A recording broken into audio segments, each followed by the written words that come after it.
인사합니다. 안녕하세요. 네, 제가 오늘은 휴일이라 백장을 좀 편하게 하고 왔습니다. 반반 입은 것은 아니니까 괜찮죠? 옷이 없어가지고 집에. 자, 오늘은 이제 1월, 2월달 가장 마지막 감정평가 이론 이렇게 할 건데요. 지난주에 금융론 했었죠? 금융론 했었는데, 금융론에서 안 한 게 한두 가지 있습니다. 그걸 뭐 매번 할 필요 없었는데, 지난주에 어디까지 있었냐면 이런 거 했었어요. 오늘 편한 날이라 얘도 편하고 있네.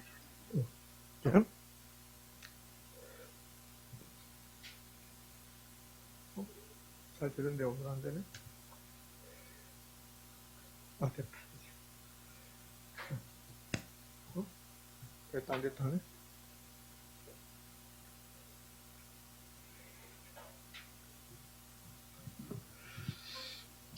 공부 어렵죠?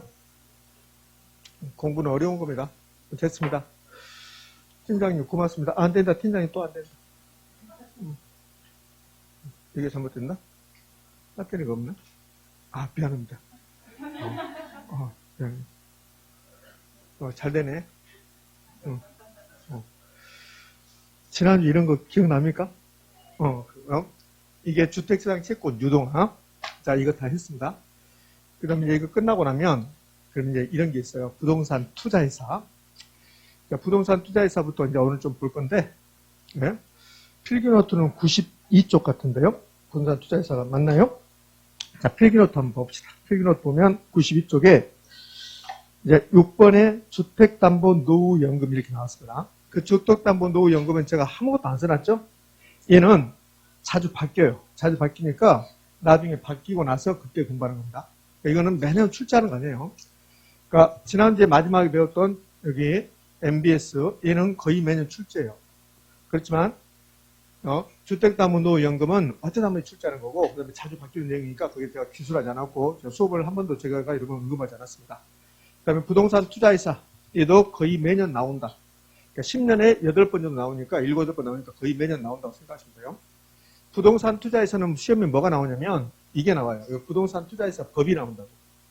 그러니까 기본서 좀 이따 좀 볼 건데 부동산 투자회사 법을 보면 굉장히 많다고 내용이. 거기에서 한 문제를 출제하는 거야. 그러면 여기 이제 기본적인 내용이고 그럼 이제 부동산 투자회사 구조라는 게 있고 그다음에 부동산 투자회사법상 부동산 투자회사.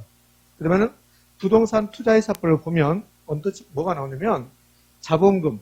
그러니까 부동산 투자회사의 자본금, 설립자본금, 최대자본금, 주식의 공모, 주식의 분산, 자산의 구성 이런 내용들이 쭉 있다는 거다. 그러니까 이런 내용들이 우리 시험에 나오는 거야. 근데 이런 내용들이 가끔씩 바뀌는 거라고. 바뀌어. 아마 이제 좀 있으면 공법 이게 개정됐습니다. 세법 이게 개정됐습니다. 이렇게 할 거란 말이야. 그런 것처럼 이 내용이 바뀐단 말이야. 만약에 이 부동산 투자회사 자본금, 설립자본금 있고 최대자본금 있는데 이게 만약에 3월 달에 바뀌었어요. 근데 그거 바뀌어서 쭉 가버리면 볼 텐데 7월 달에 또 바뀌면 또 공부해야 한다. 그러니까 지금은 이건 공부할 필요가 없다는 거예요. 그렇지만 부동산 투자회사 법에서 바뀌지 않는 게 있단 말이에요. 바뀌지 않는 게 이런 내용들은 바뀌지 않는다고. 그러니까 이 내용 정도만 공부를 하겠다는 소리예요. 의미하시죠? 의미하시죠? 자, 그럼 이제 부동산 투자회사 갈 건데 이 개념이 이렇게 나왔네. 자금을 조달하여 부동산 등에 투자하는 주식회사다. 법인격을 갖는 주식회사고 부동산 간접 투자 방식이다. 이렇게 나왔습니다. 그러니까 이걸 제가 여기다 이제 구조라는 데가 부동산 투자에서 어떻게 만들어지고 어떤 일을 하는가 그걸 여기다가 그림을 통해서 하겠다는 소리예요. 거기 필기노트도 보면 이제 구조에서 그림 나왔잖아요. 자, 그렇게 하겠다는 소리입니다. 그 부동산 투자회사는 그냥 회사예요, 회사. 회사인데 부동산을 사고 파는 회사가 부동산 투자회사예요. 그러니까 부동산 투자회사가 이제 어떤 구조를 가지고 있냐면 여기 A라는 부동산 투자회사가 하나 만들어졌다고 가져야 되거든요. A 부동산 투자회사가 만들어졌어요. 그럼 이 회사가 돈이 있어야만이 부동산을 사고 팔 거 아닙니까? 부동산 투자회사는 부동산을 사고 파는 회사예요. 그럼 돈이 있어야 되잖아요. 그래서 이 부동산 투자회사가 주식을 발행해서 자금을 조달해요. 주식을 발행했습니다. 그럼 주식 사는 사람을 뭐라고 하냐면 투자자라고 그래요. 여러분이 삼성전자 주식 가지고 있다. 그럼 여러분 삼성전자의 투자자고 주식 가진 사람을 주주라고 해요. 주주. 저는 삼성전자의 주식을 갖지 않고 저는 삼성전자의 채권을 가지고 있습니다. 저도 투자자입니까? 아닙니까? 투자자예요. 근데 저는 채권자라고 한다고. 채권자. 그럼 삼성전자에 주식 가진 사람도 투자자고 채권 가진 사람도 투자자인데 주식 가진 사람하고 채권 가진 사람은 둘 다 목적이 돈 버는 거예요. 근데 주식 가진 사람은 배당 수익을 목적이고 채권 가진 사람은 이자 수익이 목적이에요. 그 목적이 이제 달라지는 거예요. 뭐 그걸 자세히 우리 시험에서 물어본 거 아니에요. 그럼 제가 A 부동산 투자회사에 주식을 샀습니다. 1억을. 그러면 제가 주식 1억을 받고 제가 준 현금이 부동산 투자회사로 가는 거야. 제가 이제 1억이라는 현금을 부동산 투자회사에 줬다고. 그 부동산 투자회사는 저에게만 주식 판 게 아니라 여러 사람에게 팔았겠죠. 그러면 부동산 투자는 이 현금을 모아서 돈을 만들었는데 이걸 자금을 조달했다고 해요. 자금을 조달했다. 영어를 좋아하는 사람은 뭐 펀드를 조성했다 그러더라고. 자금을 조달했다. 자금을 조달했다. 돈을 모았다는 소리예요. 그럼 돈을 모았으면 이 돈 가지고 부동산 투자에서는 뭐 해야 돼요? 부동산 사고 팔아야 돼요. 그게 이제 부동산 투자회사법, 이 부동산 투자회사법 21조를 보면 부동산 투자회사는 돈 모아서 이런 일을 하세요. 이렇게 딱 정해졌다고. 그 정해진 대로만 해야 돼. 부동산 투자회사는. 그래서 이것을 이 돈을 투자 운용한다고. 투자 운용하는데 이제 부동산 투자회사법 21조를 보면 부동산 투자회사니까 돈 모아졌으면 첫 번째 뭐 해야 될까요? 부동산을 사고 팔아야 돼요. 부동산 취득, 이용, 개량 그리고 처분 이런 거 하겠다는 소리요. 두 번째, 부동산 투자회사는 돈 모았으면 그것을 부동산 개발 사업을 할 수 있냐고 물어봐요. 부동산 개발 사업도 할 수 있습니다. 예? 그러니까 부동산 투자에는 돈 모았으면 부동산 사고 팔고 부동산 개발 사고 이것만 할 수 있습니까? 아니요. 다른 일도 할 수 있습니다. 기존에 있던 부동산이 이 부동산 투자회사가 기존에 부동산을 하나 가지고 있는데 그 부동산이 지상권이 필요하다. 임차권이 필요하다. 그럼 지상권, 임차권 등을 사고 팔 수도 있습니다. 그러니까 지상권 등을 사고 팔 수도 있다. 그렇게 해서 이제 몇 가지 일을 하게 된다고. 물론 증권을 사고 팔 수도 있어요. 지금 이거는 외우는 게 아니에요. 이건 외우는 게 아니라 나중에 몇 번 듣다 보면 아 저런 일을 하구나. 그럼 시험은 이걸 내는데 이렇게 된다고.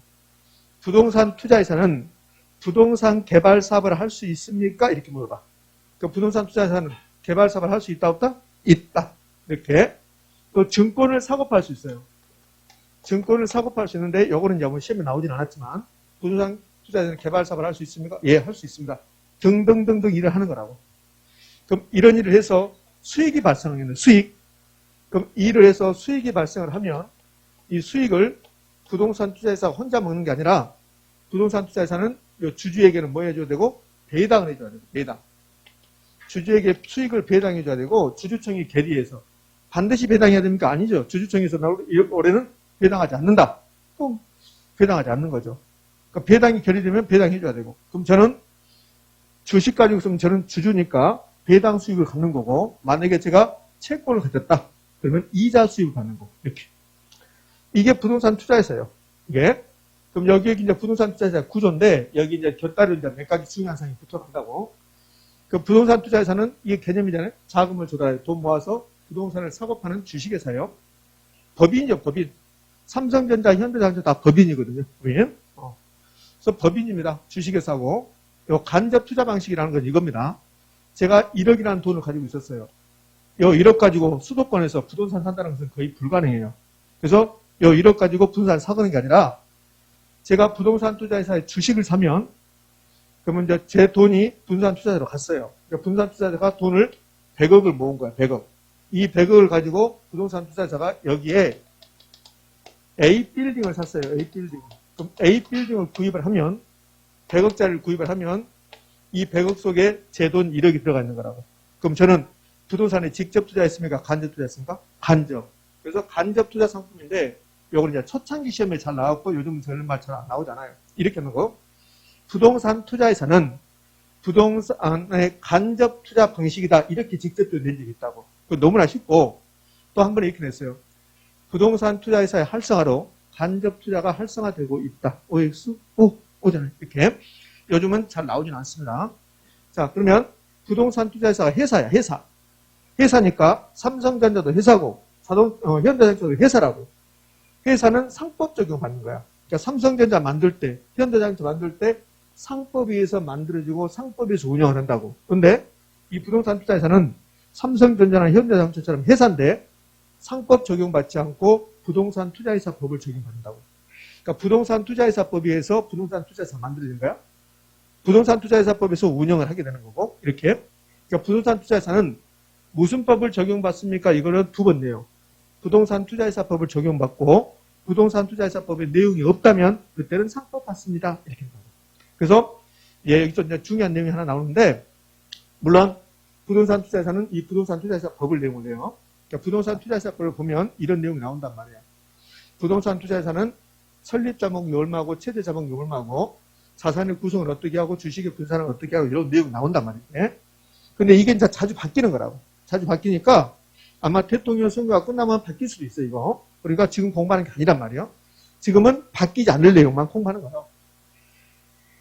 자, 이제 다시 와서요. 그러면 부동산 투자회사는 회사니까 만들어질 때 상법에 적용받아야 될 것 같은데 그런데 부동산 투자회사법을 적용받아요. 그럼 여기 부동산 투자회사법의 내용 중에서 우리 시험에 최근에 한 두세 번 계속 나왔던 게 이런 거라고. 이 상법을 보면 회사를 만들 때 현물 출자로 회사를 만들 수 있다고 해요. 이 말은 어떤 회사를 만드는데 내가 그 회사를 만들 때 참여하고 싶은데 돈이 없으니까 물건을 내고 그리고 나서 회사를 만든다는 소리야. 그걸 현물 출자라고. 그럼 상법을 보면 회사 만들 때 현물 출자로 설립이 가능하다고. 설립 가능. 회사가. 그런데 부동산 투자회사법을 보면 부동산 투자회사법 보면 이렇게 나온다고. 상법 규정에도 불구하고 부동산 투자회사는 현물 출자로 설립할 수 없다. 이렇게 나오는 거야.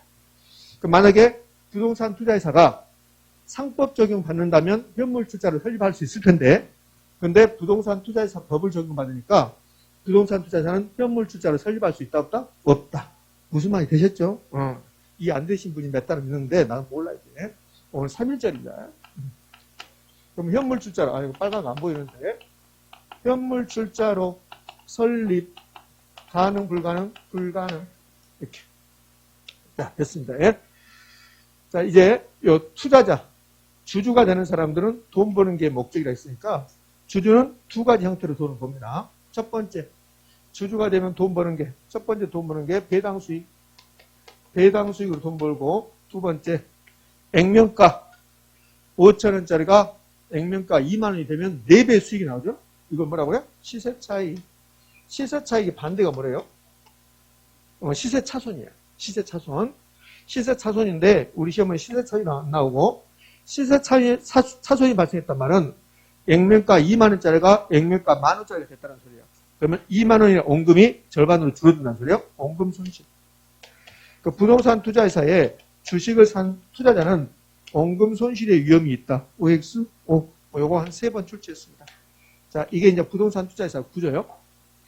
그러니까 부동산 투자회사 구조인데, 여기 이 부동산 투자회사의 구조 놓고 이제 필기노트 있는 그림하고 여기 있는 그림하고 거의 비슷한 게 근데 한 두 가지 정도가 빠진 게 있어요. 여기 그림에. 필기노트는 이런 게 있다고. 뭐가 있냐면 이렇게 화살표를 해서 여기에 박스가 2개 나와요. 박스 2개 나오죠? 위에 것은 뭐라고 나왔어요? 자산관리회사. 그래서 3.1운동 정신도 공부하네. 자산관리회사. 예전에는 목소리도 안 컸는데요. 오늘은 목소리도 크고. 그러네. 일본적으로 대고 공부할까요? 일본 놈들, 이놈들 그러면서. 자산관리회사가 있고, 투자자문회사가 있어요. 그럼 둘 중에서, 여기 우리 시험에, 우리 여기 부동산 투자회사가 시험에 나오면, 부동산 투자회사 법의 내용이 주로 나오는데, 이 두 개 회사 중에서 우리 시험에서 자주 등장하는 게 뭐 같아요? 찍기야, 찍기. 뭐 같아요? 자산관리회사. 왜? 그냥 그런 것 같아. 유예가 있으니까. 자산관리회사가 우리 시험에 자주 등장합니다. 더. 부동산 투자자문회사는 상대적으로 자주 등장하지 않는다고. 출제하지 않고. 근데 자산관리회사는 자주 출제해요. 우리 시험에서. 왜 자산관리가 자주 출제하냐면 자, 필기노트 이제 93쪽 이 그림 있고 그 밑에 가면 3번 부동산 투자회사법상 부동산 투자 나오죠. 그러니까 그건 안 바뀌어. 그러니까 지금부터 부동산 투자회사 법의 내용을 공부할 건데 부동산 투자회사는 어차피 부동산 투자회사 법의 내용이 나온다. 법의 내용이. 그런데 부동산 투자회사 법의 내용 나오는데 자주 바뀌는데 안 바뀌는 게 그 밑에 3번이야, 3번. 3번 부동산 투자회사법상 부동산 투자회 나오죠. 요건 안 바뀐단 말이에요. 요건 안 바뀌니까 요걸 지금부터 공부해야 돼. 그 부동산 투자회사를 만들 때 회사를 만들 때 두 가지 형태로 만들 수 있다고. 어떻게 두 가지 만들 수 있냐면 실체상의 회사가 있어요. 실체상. 그럼 실체상 회사는 직원도 있고 사무실도 있고 본점도 있고 그다음에 지점도 있는 거. 우리가 알고 있는 회사. 그게 실체상 회사예요. 그럼 현대자동차는 실체상 회사 맞습니까? 맞잖아요. 그게 실체상 회사.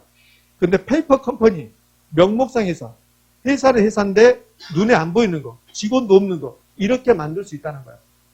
그럼 회사 만들 때 두 가지 형태. 실체상 회사를 만들 수 있고 그다음에 명목상 회사, 페이퍼 컴퍼니를 만들 수 있다는 거야. 그러면 우리나라 부동산 투자회사법, 우리나라 이 부동산 투자회사법을 보면 부동산 투자회사는 이 법에, 우리나라 법에 나온 부동산 투자회사는 세 가지예요. 첫 번째가 자기관리 부동산 투자라는 게 있어요. 자기관리. 자기관리 부동산 투자라는 게 있고, 두 번째 위탁관리. 위탁관리 부동산 투자라는 게 있고, 세 번째 기업구조조정. 기업구조조정 쓸 필요 없잖아요. 거기가 있으니까. 부동산 투자회사 이렇게 세 가지가 있어요. 근데 우리나라는 부동산 투자회사가 여기 기업구조조정 부동산 투자회사부터 만들어져요.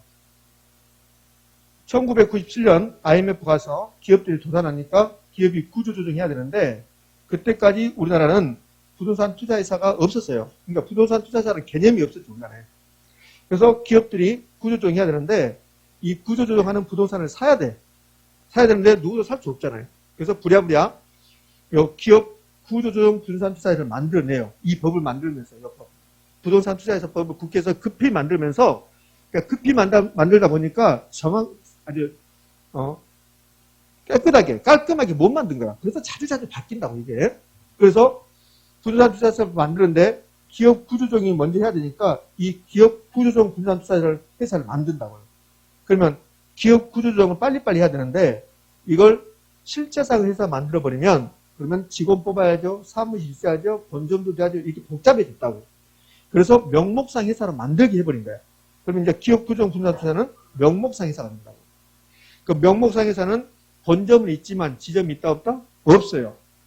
그 다음에 상근 임직원이 없다. 이 말은 직원이 없다는 소리야. 직원이 없다. 그게 명목상 회사예요. 그다음에 기업 구조조정 부동산 투자는 명목상 회사면서 기업 구조조정 부동산만 사고 파는 거야. 부동산 투자회사는 부동산을 사고 파는데 구조조정 부동산 투자는 구조조정 부동산만 사고 파는 거야. 이렇게 만들고 처음에 만들었다가 이제 일반 부동산도 사고 팔아야 돼. 구조조정 부동산이 아니라 일반 부동산도 사고 팔아야 되니까 만들어낸 게 자기관리하고 위탁관리야. 그럼 자기관리하고 위탁관리는 모든 부동산을 사고 파는 회사야. 근데 왜 자기관리라고 불렸냐면 자기관리 부동산 투자는 실체상 회사를 만들어요. 그러면 실체상 회사를 만든단 말은 이 회사가 이 A 부동산 투자가 실체상 회사를 만들었다. 이 말은 직원이 있다는 소리가 없다는 소리예요? 있다는 소리예요. 그 직원을 뭐라고 하냐면 자기관리 부동산 투자회사의 자산 운영 전문 인력이라고 한다고. 전문 인력. 그러니까 전문가들이 있어야 된다는 소리예요. 그럼 여기 A 부동산 투자를 실체상 회사로 만들면 그러면 직원들이 있으니까 자기들이 자산을 관리한다. 그래서 자기관리 부동산 투자 이렇게 부른다고 이러면. 근데 만약에 저 부동산 투자회사를 만드는데 명목상 회사를 만든다고요. 명목상 회사를 만들면 회사는 회사에 있는데 직원이 없잖아요. 직원이 없으니까 요 A라는 부동산 투자회사를 명목상으로 만들어버리면 100억이라는 돈을 만들어냈어요. 100억을 만들어냈는데 요 100억을 관리할 사람이 없는 거라고. 관리할 사람. 그래서 위탁한다는 거예요. 위탁. 자산을 위탁한다. 어디에다가? 자산 관리회사에다가. 의미하셨죠? 그러면 거기 필기노트 3번을 보면 위탁관리하고 기업구조조정 여기 두 개 회사는 상근 임직원이 없잖아요. 그 상근 임직원이 없으니까 이 두 개 회사는 자산의 투자 운영을 어디에다 위탁한다? 자산 관리회사에 위탁하는 거예요. 그럼 그 위에 그림 보면 자산 관리회사 옆에 위탁관리, 기업구조조정의 위탁을 받아서 자산을 관리한다 이런 뜻이라고. 의미하셨죠? 자, 그럼 보자고요. 자산관리회사는 위탁관리 부동산 투자회사와 기업 구조조정 부동산 투자세로부터 자산의 투자 운영을 위탁받아 관리하는 회사를 말한다. OXO라고. 그게 자산관리회사야. 자, 그러면 시험에 이 투자 자문회사를 끌어들인다고. 끌어들여서 뭐라 하냐면 위탁관리 부동산 투자회사와 기업 구조조정 부동산 투자회사는 명목상 회사로 자산의 투자 운영을 투자 자문회사에 위탁한다. 이렇게 된다고. OX, X. 투자 자문회사에 위탁하는 게 아니라 어디에? 자산관리회사에 위탁한다. 자, 좀 이번에는 이렇게요. 자기관리 분산 투자회사와 위탁관리 분산 투자회사 이 두 개 회사는 자산의 투자 운영을 자산관리회사에 위탁한다. OX, X. 아니야. 아무 생각 없이 하지 말라고. 자기관리 분산 투자회사는 위탁하지 않는 거지. 제가 자기관리하고 위탁관리 이 두 개가 자산관리회사에 위탁한다 이렇게 했잖아요. 위탁하는 회사는 이 두 가지야. 위탁관리하고 기업구조조정. 명목상 회사만 위탁하는 거라고. 명목상만. 그러면 자기관리들은 자기들이 직접 관리하는데 무슨 위탁합니까? 무슨 말 됐죠? 지난주에 배웠던 관리 있잖아요. 관리. 자기관리는 자기들 하잖아. 위탁관리 맡기는 거고. 그런 뜻이에요. 이렇게. 그럼 투자자문회사는 뭘 하는 회사냐면 투자자문회사는 자산을 관리해주는 회사가 아니라 요 A 부동산 투자회사가 A라는 건물을 살까 말까 고민하고 있다고. 부동산 투자회사가 모든 부동산 사고 파는 게 아니잖아요.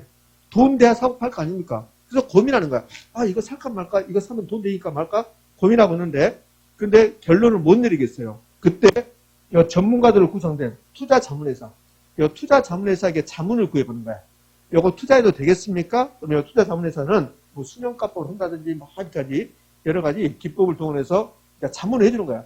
요건 앞으로 어떻게 될 것 같으니까 우리가 판단했을 때는 투자 가치가 충분하다고 판단됨. 신중하게 결정을 요함 이렇게 설명했지. 그게 투자 자문회사야. 그럼 투자 자문회사는 자문만 해주는 거지 자산을 관리해주는 회사가 아니라는 거예요. 의미하셨죠? 예, 됐어. 자, 그러면 이제 구조 끝났고 우리나라 부동산 투자회사법, 우리나라 부동산 투자회사법에 규정된 부동산 투자회사 얘기 끝났습니다. 이거 지우고 이제 보면 이렇게 나왔잖아요. 3번 부동산 투자회사법상 부동산 투자회사. 자기관리, 위탁관리, 기업구조조정. 그러면 자기관리는 상근 임직원이 있으니까 자산을 위탁할 필요 없고 자산관리를 위탁할 필요 없고 위탁관리하고 기업구조조정 어디에 위탁합니까? 자산관리회사에 위탁한다는 거예요. 그럼 여기 상근 임직원이라 써놨는데 시험은 상근 임직원이라 나올 수도 있고 이제 다른 말이 나온다고. 뭐라고 하냐면 여기를 상근 임직원을 여기 상근 임직원은 자기관리 분산 투자회사들은 전문가들이에요. 전문가. 왜? 자산을 관리해야 되니까. 부동산은 자산을 관리해야 되니까 전문가란 말이에요. 그래서 이걸 전문 인력이라고 해요. 전문 인력. 이 전문 인력이 이제 법에 나온다고. 전문 인력. 그래서 이렇게 나와요. 다음에 이제 이야기했겠지만 그냥 들어보시라고요. 법에 보면 부동산 투자회사법을 보면 이렇게 나온다고. 자기관리 부동산 투자회사에 전문 인력이 될 수 있는 사람이 세 사람이 있다고. 세 사람이. 그 세 사람이 누구 같아요? 결혼쌤하고 원장님하고 그 다음에 팀장님하고 세 사람입니까? 이렇게 그 세 사람이 시험에 여러분 시험에 나올 확률이 좀 있어요. 작년에 우리 시험 안 나오고 우리 중요한 시험 안 나오고 작년에 감정평가사 시험에서 저 전문 인력을 물어봐요. 그러면 중개사는 될 것 같아 안 될 것 같아? 되지. 여기 부동산 투자회사의 자기관리 부동산 투자의 전문 인력은 부동산 투자의 전문가들이라고. 그 부동산의 전문가가 몇 사람이요? 세 사람이요. 감정평가사, 공인중개사, 주택관리사. 이 세 개의 시험을 부동산 3고시라고 그래.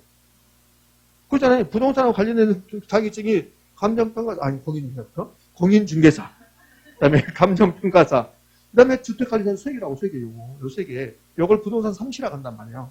3시. 저는 부동산 2시까지 됐는데 3시는 안 됐지.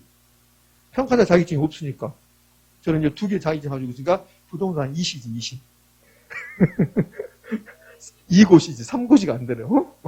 그래서 내년부터 다 떨치고 3고시를 위해서 평가사 시험을 한번 해볼까? 그런 생각이 드는데, 아서라, 그만해라. 그러면, 중개사가 될까, 안 될까요? 되죠. 그 다음에 감정평가사 될까, 안 될까? 돼요. 공인회계사는 부동산의 전문가가 아니에요. 공인회계사는. 그래서 작년에 감정평가사 시험에서 공인회계사가 요 전문 인력이 될 수 있는가를 물어봤어요. 공인회계사는 전문 인력이 아니에요. 법을 보면 세 사람이라고. 우리나라 부동산 투자에서 보면 감정평가사가 먼저 나오고 기분 나쁘게. 감정평가사 또는 공인중개사를 바꿔야 돼. 공인중개사 또는 감정평가사 이렇게 해야지. 그렇지? 왜? 공인중개사 숫자가 훨씬 더 많잖아. 그렇잖아요? 그러니까 감정평가사 또는 공인중개사로서 해당 업무에 5년 이상 종사하신 이렇게 나오고. 5년 이상 종사하신 분. 근데 저 같은 사람은 될지 안 될지 모르겠어요. 왜냐면 저는 공인중개사인데 과연 저를 강사가 이게 해당 업무에 5년 이상 종사했다고 보는 건지 안 보는 건지. 그럼 이제 제가 중개업을 5년 이상 했다. 그러면 저는 되는 거야. 공인중개사로서 해당 업무에 5년 이상 종사했으니까. 그런데 제가 강사 생활을 했습니다. 5년 이상 했습니다. 그럼 될까 안 될까? 그럼 이제 유권 해석을 부탁해야지. 국토교통부 유권 해석. 국토교통부 해석이지. 당신은 충분히 자격이 있습니다. 아, 그래요? 이렇게 해서 했지. 네?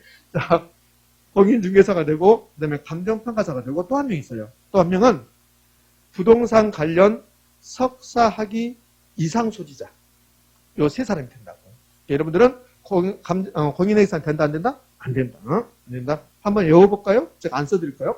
세 사람, 중개사, 감정평가사, 그 다음에 석사학위 이상 소지자.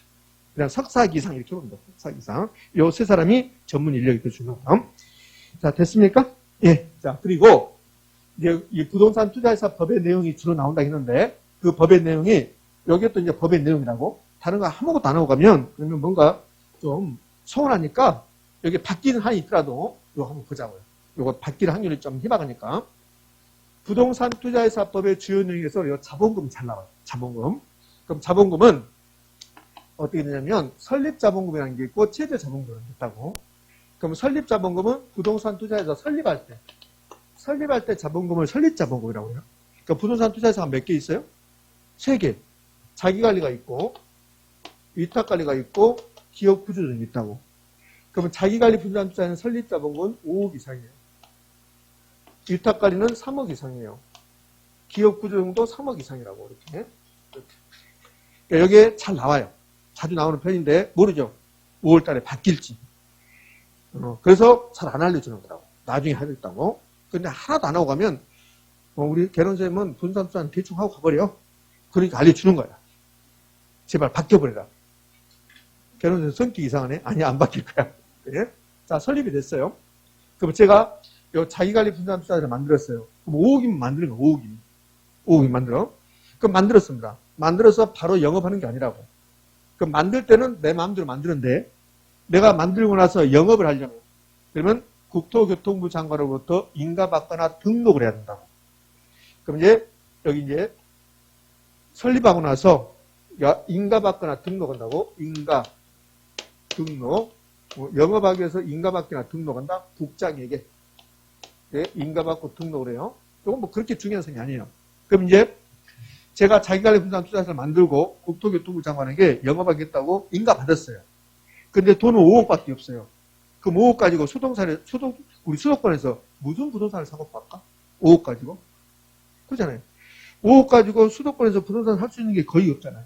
물론 지방도 마찬가지예요. 지방에 가면 뭐 야산, 시골에 야산을 살 수 있지만 수도권에서 이거 5억 가지고 부동산 사고 팔 수 있는 게 거의 없잖아요. 서울에 어떤 동네 가면 보도블록 3개 사고 말지. 5억이면. 그래서 인가받거나 등록하고 나서 6개월 동안은 최저 자본금을 만들어 간다고. 최저 6개월까지 최저 자본금을 만들어라. 최저로 이 정도는 자본금 만들어라. 이걸 최저 자본금 준비 기간이라고 불러요. 이걸. 그래서 6개월이 경과하면 자기관리는 최저로 얼마? 70억.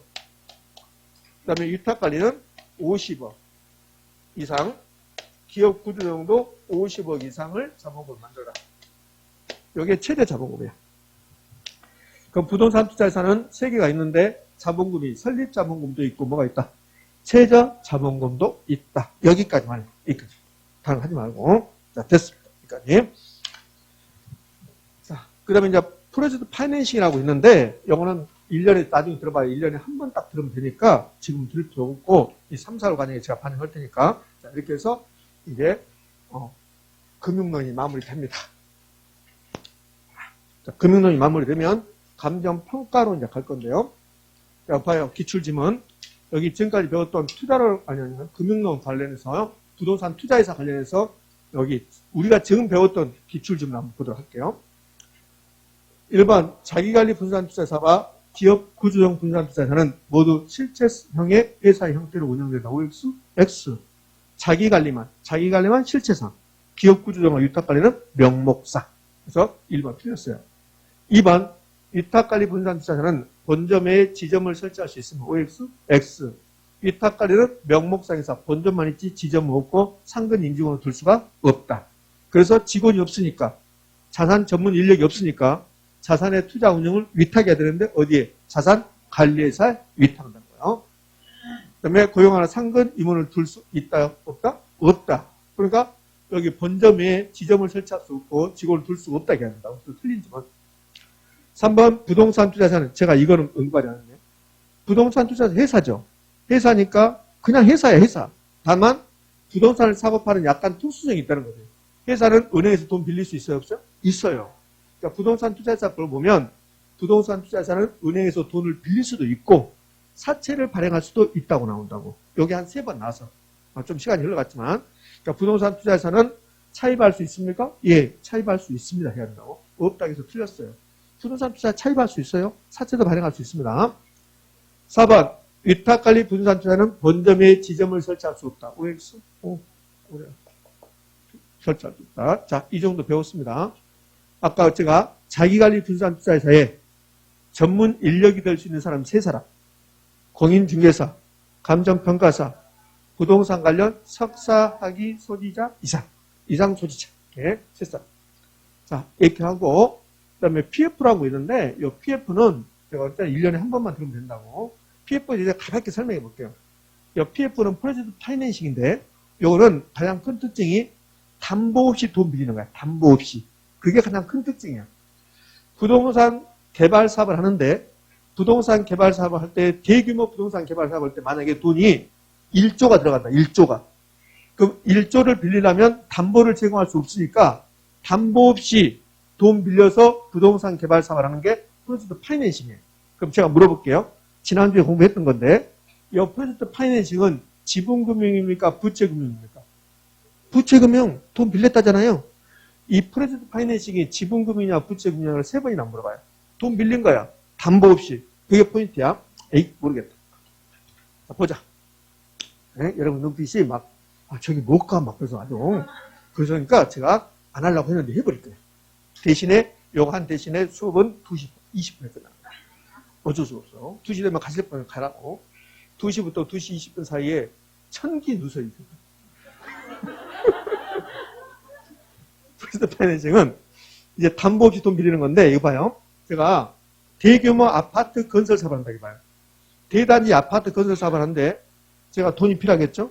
제가 돈을 신한은행으로 빌리러 가요. 제가 이제 A인데 요 A 회사가 신한은행 가서 나 아파트 건설 사업 할 텐데 돈 주세요. 돈 좀 빌려주세요. 그런다고. 그러니까 신한은행이 가서 돈 빌려주라고 하니까 대출해 주세요. 이렇게 하니까 신한은행이 대출 안 해줘요. 이렇게 한다고.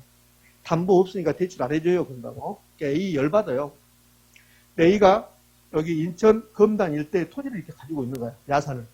근데 여기다가 아파트 건설 사업 하겠다고 여기 신한은행 가서 돈 빌려주라니까 신한은행이 요 부지 가지고는 담보도 안 되니까 돈을 못 빌려줘요. 이렇게 한다고. 근데 이제 A가 신한은행에 가져간 게 뭘 가져갔냐면 아파트 건설 사업 하는데 사업 계획서를 가져간 거야. 엄청나게 두껍게 있죠. 사업 계획서. 이거 가져간 거야. 근데 신한은행에서 그 사업 계획서를 이렇게 살펴보니까 이거는 아파트 건설 사업을 하면 무조건 대박이야. 검단에 인구는 유입되고 아파트는 부족하니까 요거 건설 사업 하기 전에 바로 다 분양될 것 같아. 그럼 신한은행이 그 분양금에서 돈을 가져가겠다. 그런 조건으로 돈 빌려주는 게 파이낸싱이라고. 그러니까 PF는 미래 현금을 사업성을 담보한다. 그러니까 물적 담보가 없다. 이게 가장 큰 포인트예요. 볼게요. 요 A 회사가 신한은행 가서 돈 빌려주세요. 그러니 신한은행이 대출 안 해준다고. 그러니까 신한은행이 대출 안 해주니까 A가 열받아서 그러니까 신한은행에서 전화 온 거야. 뭐라 하냐면 한번 다시 보자 그런다고. 그러니까 제가 아니 보기 싫은데요. 그러니까 그러지 마시고 사장님 한번 오시라고. 그러니까 갔더니 뭐라 하냐면 돈 빌려주는데 근데 신한은행을 보고 빌리는 게 아니라 이 기법으로 빌려준다는 거야. 이 기법으로. 그러니까 프로젝트 파이낸싱으로 빌려준다. 그러면 신한은행이 A한테 빌려주는 게 아니에요. A한테 빌려주는 게 아니라 A한테 아파트 건설 사업을 하는데 요 아파트 건설 사업, 요 사업만 할 목적으로 회사를 하나 만들라고 그래요. 그게 A-회사가 이제 만들어진다고. 요 A-회사가 명목상 회사예요. 명목상. 명목상 회사니까 직원이 없는 거예요, 이거. 그죠? 근데 법적으로는 이 회사가 이 아파트 건설 사업을 하게 된다고. 그럼 A를 뭐라고 하냐면 사업주라고 불러, 사업주. 사업주. 이렇게. A가 사업주고, 이 사업주가 A-회사를 만들었는데, 법적으로는 다른 회사예요. 다른 회사인데, 실질적으로는 같은 회사라고. 이게. 그러면 이제 A-회사가 신한은행 가서 이제 대출을 받는다고. 그럼 신한은행에서 대출을 해주는데, 신한은행은 사업성을 담보해요, 사업성. 신한은행이 이 아파트 건설 사업하면 대박 날 것 같거든? 그럼 사업성을 담보한다? 미래 현금 흐름은. 이 미래 현금 흐름이 뭐래요? 분양대금. 요거. 그러니까 신한은행이 분양되는 순간 다 돈을 받아가버린 거라고. 빌려주고 나서. 이렇게 하겠다는 소리예요. 그러면 이제 신한은행이 이렇게 대출해 주는 거예요. 대출. 그럼 BF는 물적 담보, 부동산을 담보로 했으니까 사업성을 담보했다. 사업성, 현금을 담보했다. 자, 물적 담보 없다는 거예요. 그 다음에 신한은행이 신용을 담보하는 게 아니라고, 신용. 또 신용을 담보로 했습니까? 물어본다고? 신용이 담보가 아니에요. 신용이 담보가 아니라, 미래 현금을 담보로 했다는 소리야. 자, 이제, 요 돈을 신한은행이 A-회사에게 돈을 이제 빌려줬어요. 자, 이렇게 대출해줬는데, A-회사는 명목상 회사니까 돈 쓸 사람이 없죠. 그럼 실질적으로 어디서 쓴대요? A회사, 사업주가 돈을 쓰는 거야. 실질적으로는 A회사가 공사를 하는 거고, 법적으로는 A-회사가 하는 거고, 그러니까 사업주가 돈을 쓰게 된다고. 그럼 사업주가 돈을 쓰게 되는데, 이 사업주가 법적으로는 돈 빌렸어요, 안 빌렸어요? 안 빌렸다고. 사업주가 빌린 게 아니라 A-회사가 빌린 거예요. 그래서 이 사업주가 돈을 실질적으로 쓰는데, 사업주 장부에는 돈 빌렸다고 안 쓰이는 거라고. 그걸 사업주 재무상태표, 이 재무상태표가 회사마다 장부 있을 거 아닙니까? 장부. 뭐 이제 회계학에서는 재무상태표에 뭐 손익계산서 이런 게 있다고. 그 재무상태표에 돈을 빌려왔다 부채로 쓰이지 않는다는 소리예요.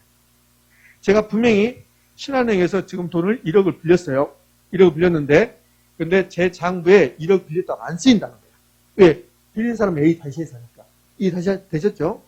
그럼 A회사가, 즉 사업주가 실질적으로 돈을 쓰는데 사업주의 장부에는 부채, 빌렸다고 쓰인다, 안 쓰인다? 안 쓰인다. 그걸 제가 표현한 대로 시험에 나오면 얼마나 좋겠어요. 그렇지 않고 사업주 재무상태표에 부채로 계상되지 않는다. 이렇게 나온다고. 이렇게 그게 부채로 잡히지 않는다. 이런 소리야. 그걸 더 어렵게 내면 자는 사람이 있어서 그런 거죠. 더 어렵게 내면 사업주가 부의 금융효과를 누린다는 거예요. 이 부가 마이너스가 아니라 부의 이익을 깔 때는 마이너스고 이 부는 무슨 부냐면 장부.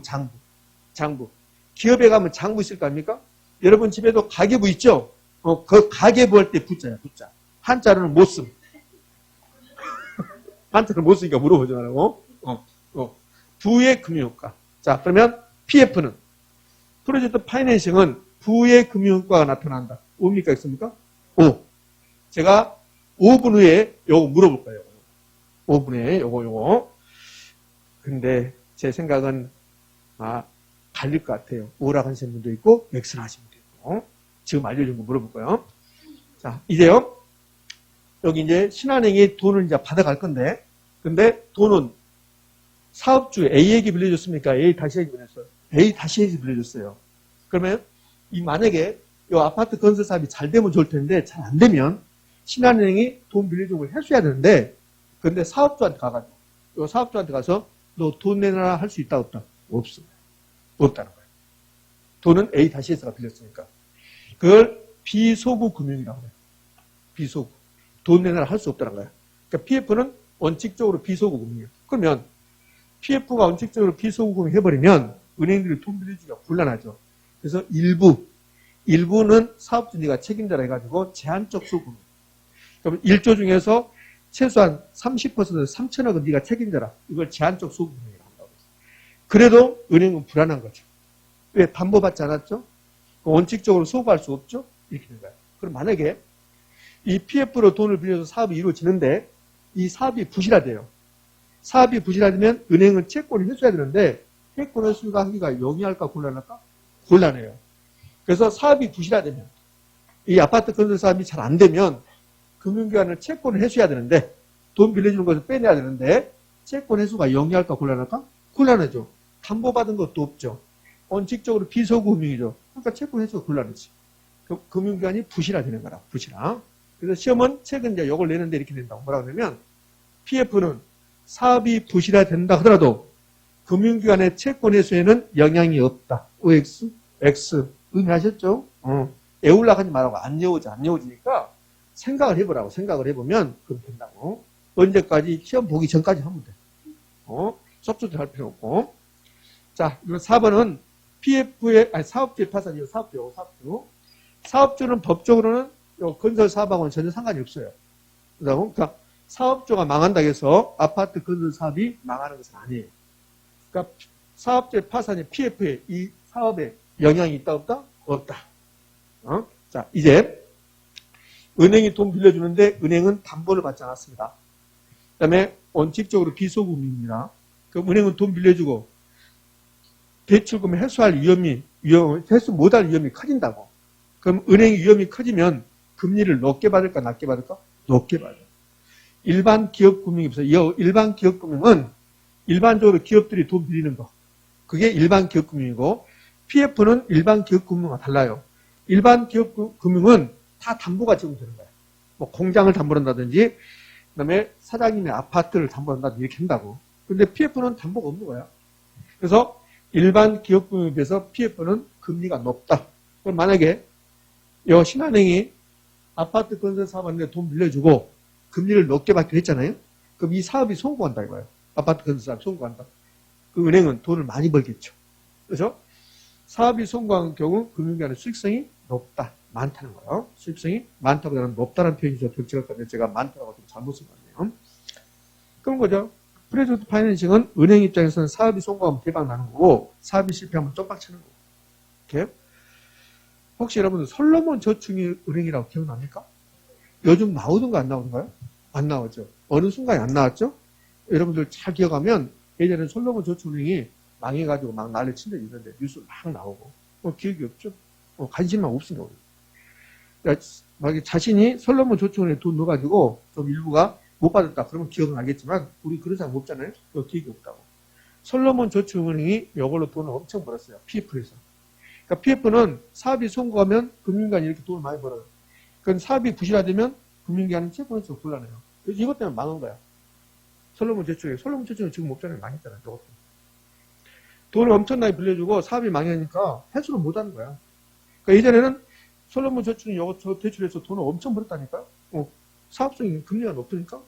그래서 솔로몬 저축 우리가 잘 아는 게 어떤 프로그램이 끝나고 나면 정기환을 해가지고 솔로몬 저축은행에서 이제 백화점 상품권 10장 줬습니다. 이런 거 나왔다.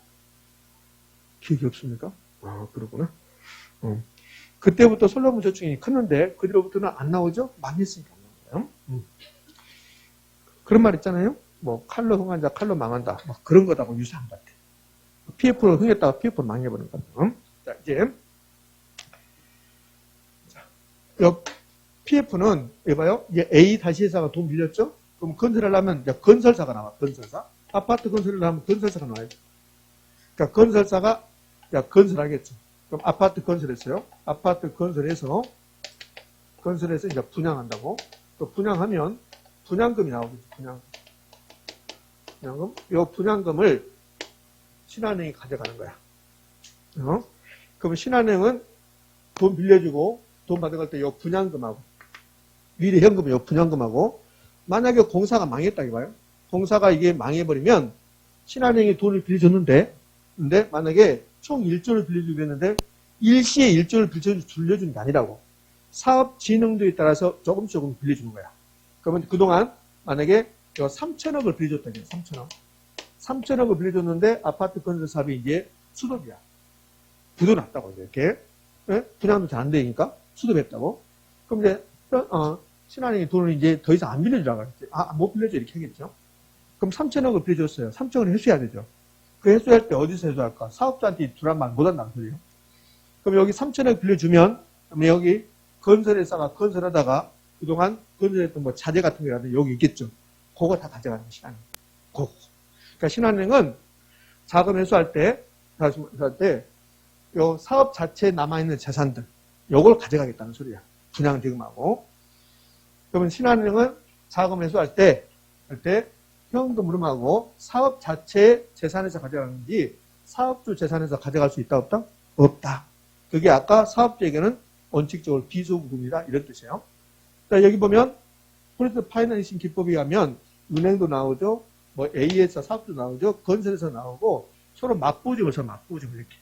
맞보증을 쓰다 보니까 다양한 사업 주체 참여로 보증금으로서 위험을 분산시키는 효과가 있다. 위험 분산 효과. 자, 7번, 8번은 별 의미가 없거든요. 7번 봐요. 그럼 돈을 줄 때, 신한은행이 돈 줄 때, 여기 사업주에게, 건설회사에게 바로 주는 게 아니에요. 가운데다가 위탁계정을 만들고, 여기에 돈을 싸준다고 이렇게. 그럼 여기서 돈을 받아가는 형태로. 이렇게 되는 게 PF입니다. 그러니까 PF는 사업주, 시공사들이 자산을 직접 관리한다. 그러면 틀려요. 차익금을 직접 관리하면 틀리고, 위탁 계정을 통해서, 에스코르 계정을 통해서 자금을 관리한다. 됐습니까? 이 정도가 PF입니다. 하지 않으려고 했는데 여러분 눈빛이 하도 예전에서 했습니다.